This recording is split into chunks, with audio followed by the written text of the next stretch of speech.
Good morning, dear students. Yesterday we discussed A Thing of Beauty, part first, written by John Keats. So, just have a recap. Yesterday, something we discussed about the poet, John Keats was a British romantic poet, and he composed this Endymion book in 1818, in which there is a Greek myth regarding relationship between goddess and human lover, like shepherd, and a thing of beauty gives us happiness, okay, and it takes us away from sorrow and pain. And this is the best line of this book, Endymion. A thing of beauty is a joy forever. Okay, a thing of beauty is a permanent source of happiness to the mankind or to the particular person. And then apart from that, we discuss something. What are the positive points of the beauty that are given in the first part of this particular poem, and thereafter what are the negative points of our life that are uh, despondence, gloomy days, sadness, or over darkened ways, dark spirits, all these things. And when all these things they create disturbance before us, so a thing of beauty has the power to move away the pole, like to move away the curtain or the barrier, and make us connected with the thing of beauty with us. So now, dear students, today we are going to discuss part 2, A Thing of Beauty. So first, before going ahead, what are the key points of this particular second part, in which we will get to know something about natural beauty. Okay, natural beauty, like sheep, okay, daffodils, fine, green world. What is green world? Green world refer to nature. Okay, fine. And then we have some kind of musk rose flowers, okay. So these are the you can say natural beauty, which is a part of part second of this poem. After that, we will have a good kind of thing about grandeur. Grandeur means greatness. Here, this word is associated with mighty dead. Mighty dead means powerful king of past, powerful kings of history, you can say, or past time, you can say, same thing.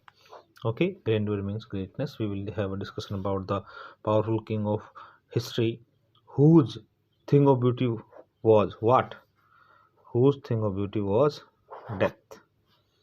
Okay, like we have, if for example, if we have a thing of beauty, a rose for us, for example, or any target of our life, fine. But these are the other things. Just see, just think about all these people, those who were powerful in their history. Their thing of beauty was that. That's why during the war they got their greatness due to death. We will discuss this one thing. And all what why how do we know all these things about powerful kings? The tales means stories which we might have heard or read. Okay, fine.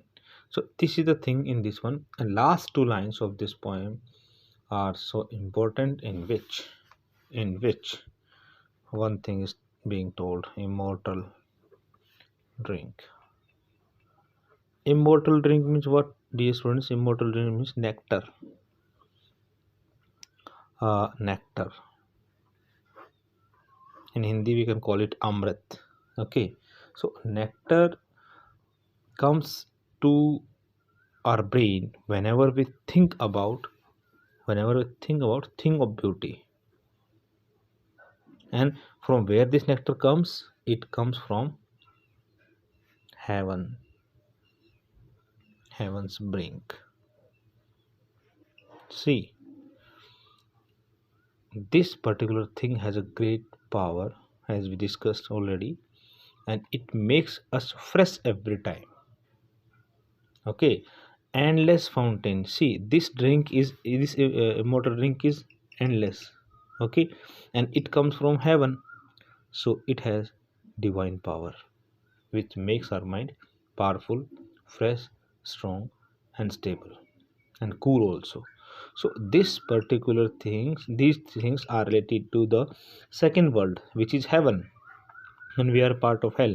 So you can imagine, my dear students, what kind of coolness, what kind of freshness it gives us by keeping us alive, by keeping us active, by keeping us uh, to be flown in the spontaneous flow of beauty. Okay, so this thing of beauty gives us many things which are discussed in the poem. So let's have second part of the poem in the book. For simple sheep, okay, natural beauty, and such are daffodils. You know, daffodils flowers, and you might have heard a poem composed by William Wordsworth, Daffodils. So this is simple sheep and daffodils, okay, with the green world. Where do they are being found? Where are they being found? Like daffodils and simple sheep, they are found in green world, means nature. They live in, okay, they live in green world. And clear rills. Clear means clean, neat and clean. Rills mean small stream. Okay, rills mean small stream, small river, you can say. So they, all these things, daffodils, clear rills, sheep, simple sheep, all they are live in green world, that for themselves a cooling covert makes against the hot season.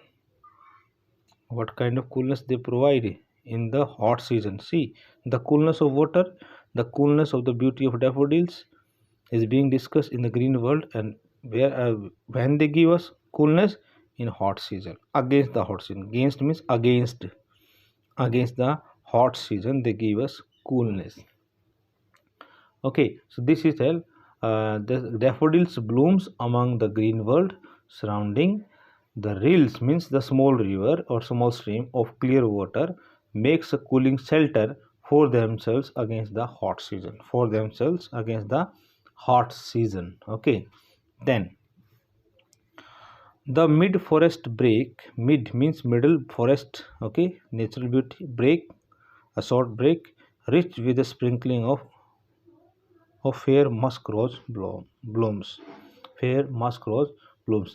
The mid forest break is made rich by blooming of beautiful musk rose. Got it? The mid forest breaks. To stay for a short time in the forest is made rich. Rich means powerful or beautiful by the blooming of beautiful musk rose flowers. By the blooming of musk rose flowers. And such too is the grandeur. Such too is the grandeur of the dooms. Dooms means the end day, the death day, the last day. Grandeur, I told you, greatness. So this doomsday refer to death, death day, the very last day. Okay, so such too is the grandeur, and this is the greatness of the last day. We have imagined that we have calculated in our mind imaginatively for the mighty dead. Mighty dead refers to the powerful king. So here it is referred that the powerful king of history, they had the last day, means death for their greatness. The last day, the death for their greatness as a thing of beauty. All lovely tales, all the stories that we have heard or read, the stories which we might have heard or which we might have read in any book. So the magnificence that we imagine for our mighty dead forefathers on the doomsday, it tells us what kind of importance of that, of the imagination that we have for the mighty dead forefathers, means powerful kings on the last day of their life. Okay, and then an endless fountain, an endless fountain of immortal drink. I told you immortal drink refer to nectar. Immortal drink refer to this nectar. Okay, so here, an endless fountain of immortal drink, a continuous flow or fountain of nectar pouring unto us, comes on our head. Okay, pour on into our head by nature from the heavens brink. It means that immortal drink is poured into our heads by nature. It is a source of immense joy. It is a source of endless happiness. Got it? The endless fountain of nectar or immortal drink pours into us from the heaven bliss of nature. It is a bliss of nature or the blessing of nature, and this particular liquid, or you can say immortal drink, gives us the things which a thing of beauty makes us fresh. So dear students, in the last two lines it is told that the immortal drinks give us very good kind of feeling, and apart from this, most important part is grandeur. The mighty dead were very powerful and dominating persons during their own times. Mighty dead means the great kings. Okay, their achievement made them might and great. Their achievement, okay, made them great. Their noble works were very high, and everybody knew them for their work. We imagine that such great king will attain more grandeur. More grandeur means more greatness. Grandeur means greatness. Okay, on the very last day of their death. That's why here grandeur is written just to show the great features of mighty dead. Okay, so dear students, this is the poem that is such a nice poem written on a thing of beauty.